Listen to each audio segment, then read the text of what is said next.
Now turn to Section 2. Recording 64.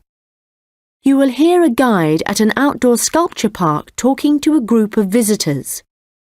First, you have some time to look at questions 11 to 16.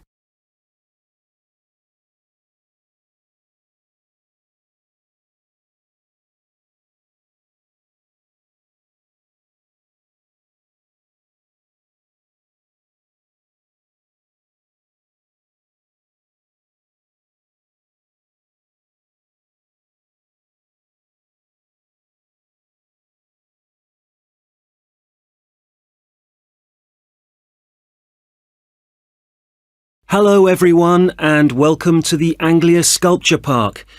Right, well, the idea behind the sculpture park is that it's a place where works of art, such as large sculptures and carvings, can be displayed out of doors in a natural setting. As you'll have noticed when you drove here, most of the land around the park is farmland. The park itself belonged to a family called the De Quinces, who had made a lot of money from manufacturing farm machinery and who also owned substantial stretches of forest land to the north of the park. They built a house in the centre of the park, not far from where we're standing now, but this burnt down in 1980 and the De Quinces then sold the land. The Anglia Sculpture Park isn't the only one in the country. Several of the London parks sometimes display contemporary sculptures, and there are a couple of other permanent sculpture parks in England. But we're unique in that some of our sculptures were actually created for the sites they occupy here, and we also show sculptures by a wider range of artists than anywhere else in the country.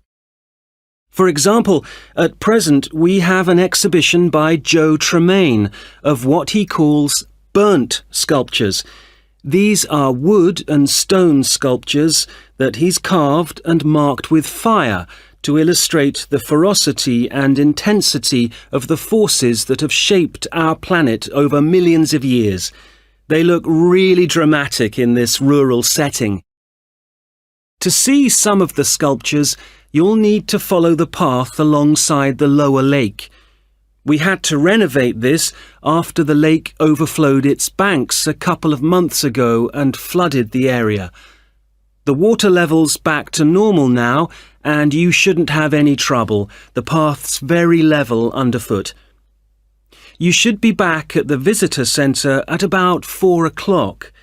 If you have time, it's worth taking a look at the centre itself. It's not possible to go upstairs at present, as builders are working there adding another floor, but the rest's well worth seeing. The architect was Guy King. He was actually born in this part of England, but he recently designed a museum in Canada that won a prize for innovation in public buildings. If you want to get something to eat when you get back, like a snack or a sandwich, the terrace room is currently closed, but you can go to the kiosk and buy something, then sit on one of the chairs overlooking the lower lake and enjoy the view as you're eating. Before you hear the rest of the conversation, you will have some time to look at the questions 17 to 20.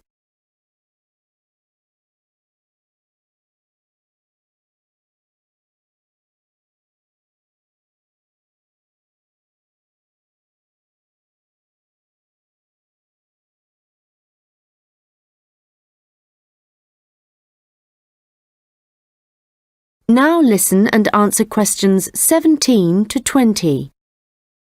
Now, let me just tell you a bit about what you can see in the sculpture park.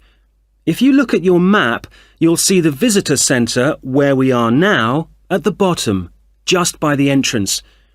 Since we only have an hour, you might not be able to get right around the park, but you can choose to visit some of the highlights. You might like to take a look at the Joe Tremaine sculptures, which are displayed on this side of the upper lake, just behind the education centre and near the bridge.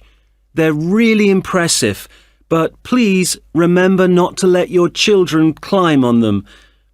One of our most popular exhibitions is the Giorgio Catalucci bird sculptures. They're just across the bridge on the north side of the lower lake. I love the way they're scattered around in the long grass beside the lake, looking as if they're just about to take to their wings. You could also go to the garden gallery. It's on this side of the upper lake. From the visitor centre, you go to the education centre, then keep on along the path and you'll see it on your right. There's an exhibition of animal carvings there which is well worth a look. We also have the Longhouse.